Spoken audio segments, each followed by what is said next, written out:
I struggle with this.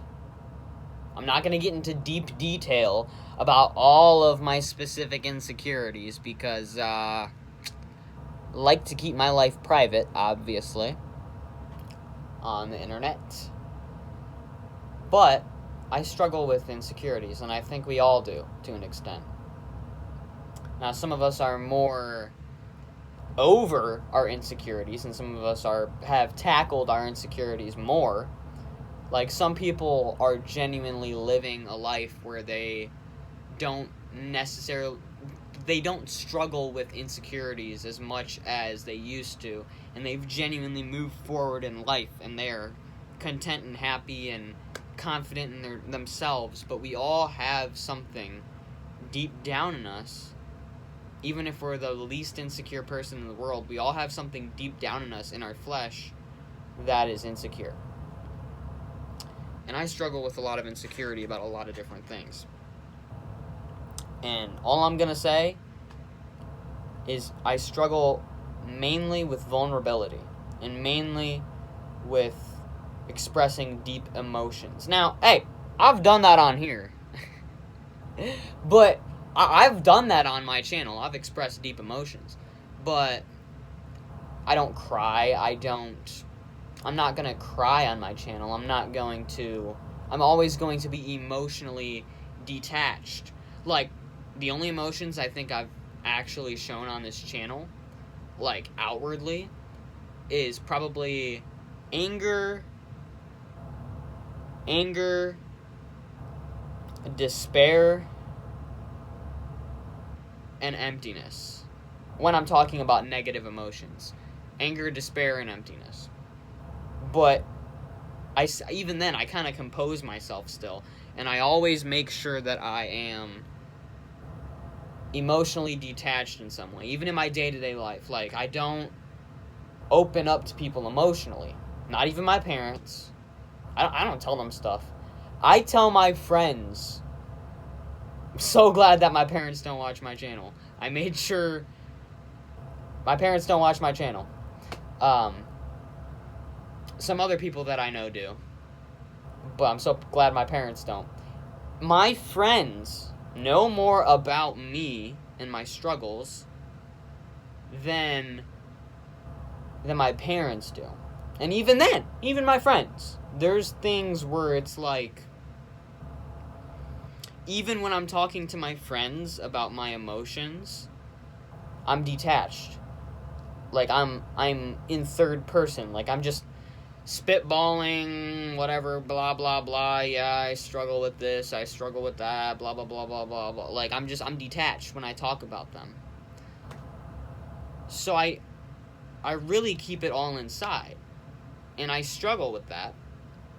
Because all my life, really, I'm actually a pretty emotionally sensitive person. But I've always kept it hidden. And I honestly, again, I can't blame anyone. It's just no one's perfect, and we all make mistakes, and things just happen. But everyone goes through different things. Everyone has different personalities. But I think that this fear of vulnerability and this what I do, now, that's just my personality. To a certain extent, no matter how okay I become with vulnerability, that's just my personality. My personality is I just don't share that much of my deep emotions. Of course, unless I am with someone that I really trust. That's just my personality, you know. I feel like it's a general thing, but again, that's always just going to be a part of my personality. But for me right now, what I'm trying to get rid of, it goes to an extent where I'm emotionally detached and numb. It goes to that extent where I am so isolated to my emotions. And then when I go out into public and I talk to my friends and family, I am emotionally detached and numb from everything that I struggle with or what I'm feeling. Even if I'm telling them what I struggle with and what I'm feeling, I'm just emotionally detached and numb to it. That is the part that I do not want to be a part of my personality and that I want to get rid of. that I still struggle with. And,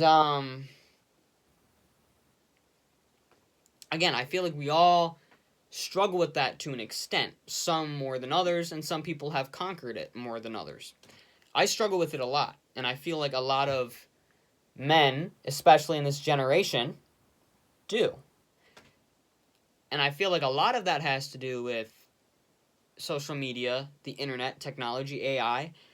And I know back in the 2010s, back during the era of the Gen Z teenagers in the 2010s and my, generation of Gen Z, we were all little kids in the 2010s on our YouTube.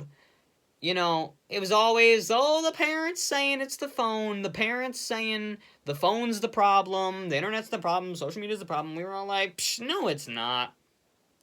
Now, 2025, the 2020s, especially the pandemic, has shown that it is the problem. I feel like the pandemic isolated us, and it kind of sped up social media and AI's influence on culture and society. And it's showing that it is the problem. It's becoming a problem. Because,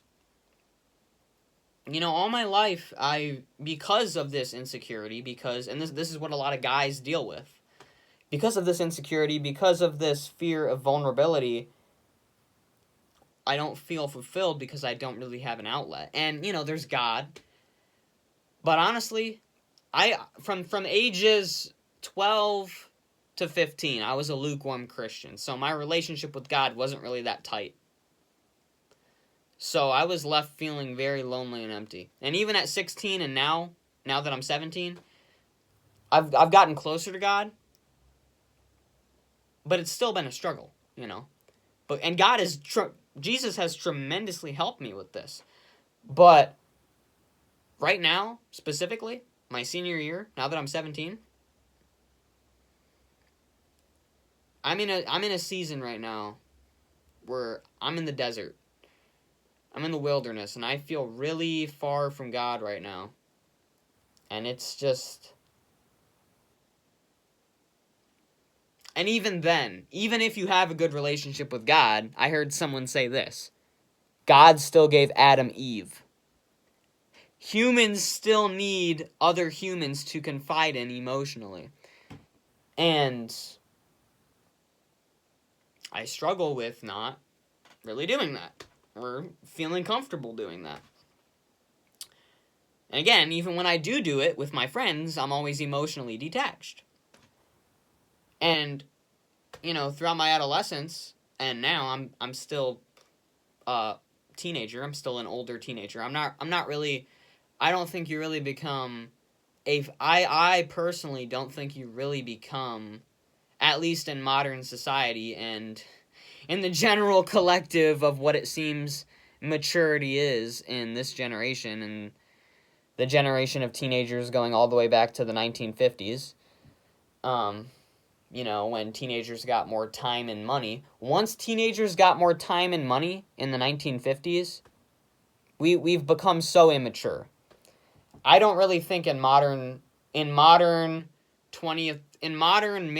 20th century and 21st century society, I really think you're a teenager till you're like 20, 21. I really don't think you're an actual adult.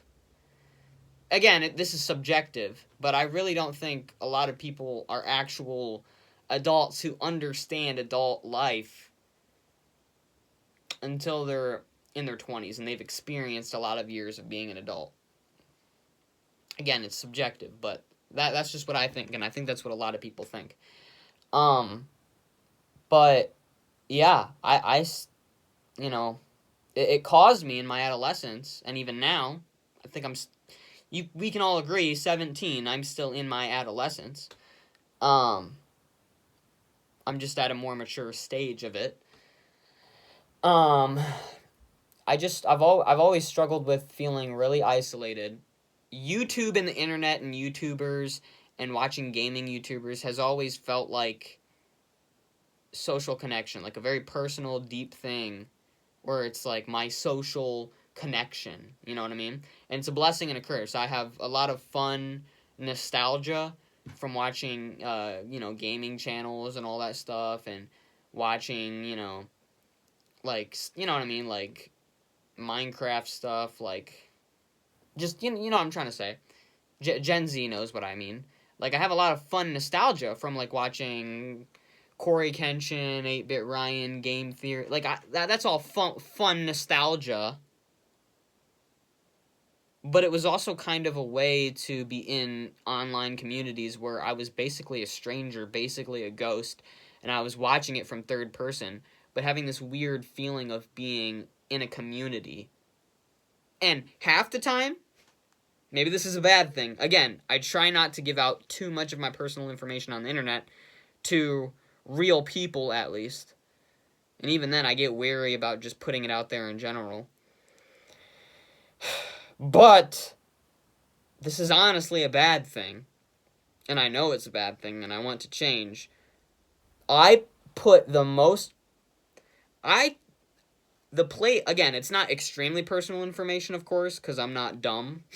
Because, sorry, I know some people are young and they're naive, but the most, at least, talking to strangers and talking to outside people than myself internally, having a mental conversation, the most intimate I get when it comes to telling other people my problems is on the internet to strangers. And again, I don't give out all the information, of course, and I don't get too personal to strangers, of course. But that's kind of the sad reality of a lot of Gen Z. And it makes you feel like there's something wrong with you. It makes you feel like isolated. It all my life, all the problems I've dealt with, I've always thought, this is my problem. No one else is struggling with this. It's just me. I'm the weirdo. I'm a part of this minority of weirdos and just dumb people who are struggling with this stupid problem. And the less social interaction I have, the more I thought that I was alone in these problems, in these mental problems, in these addiction problems, the more I think I'm alone. But it's a lie, it's a trap from Satan using stuff like social media, And it's like, I don't know. But insecurity is the biggest destroyer of human lives, especially in this generation. And, I don't want to... I was going to say, and in men, but men and women, we all struggle with it. It's just, I feel like men, there's more of a cultural stigma of, stoicism. But stoicism does not mean... Stoicism, contrary to popular belief, does not teach you can't show any emotion and you can't struggle. Stoicism is just the belief that you control negative emotions and you control negative desires, but you can still show positive emotions and you can still,